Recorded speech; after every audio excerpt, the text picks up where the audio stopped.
In the previous video, we had learned that combustion is a process where a substance chemically combines with oxygen to give off heat and light. And this happens in the presence of fuel, oxygen, and when the combustible substance comes to its ignition temperature. Let's discuss about the different types of combustion in this video. Rapid combustion. It's a daily scene in the kitchen where your mother puts on the gas with the help of the flick of the lighter. That is rapid combustion, where a substance burns rapidly and produces heat and flame.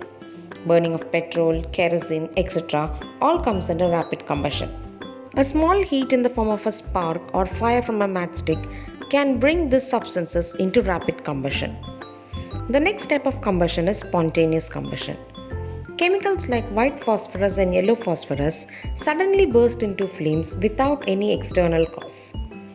These substances, which are having very low ignition temperature, undergo spontaneous combustion.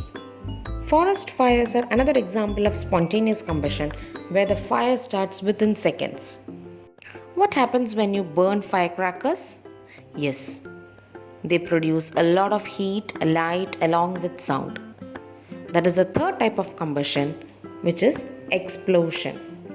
In explosion, combustion occurs with the sudden production of large amount of heat, light, gases along with sound within a span of time, that is within a short span of time.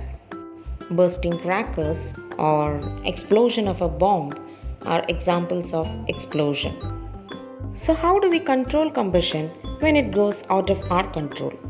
We know that for a combustion to take place, there are three essential things: fuel, ignition temperature, air. So, if any one or two of these three essential conditions are removed, then it is easy to put off fire. And substances which help us in extinguishing fire is known as fire extinguishers. What is a common fire extinguisher that you use to control the fire? Yes, water. Water is an easily available, cheapest and oldest method of extinguishing fire. The main purpose of using water is it lowers the temperature of the fuel and brings it below its ignition temperature.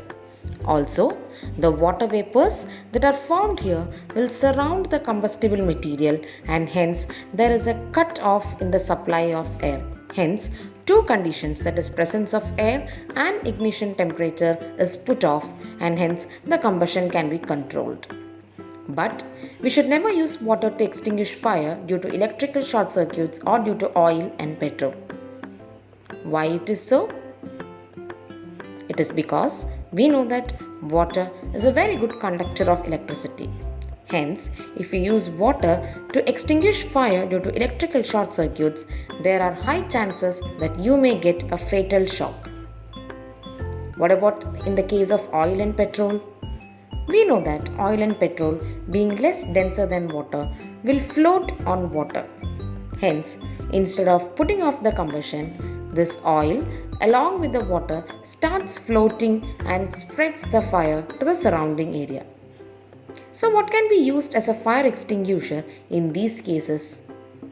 There comes the role of the carbon dioxide fire extinguisher or the soda acid fire extinguishers.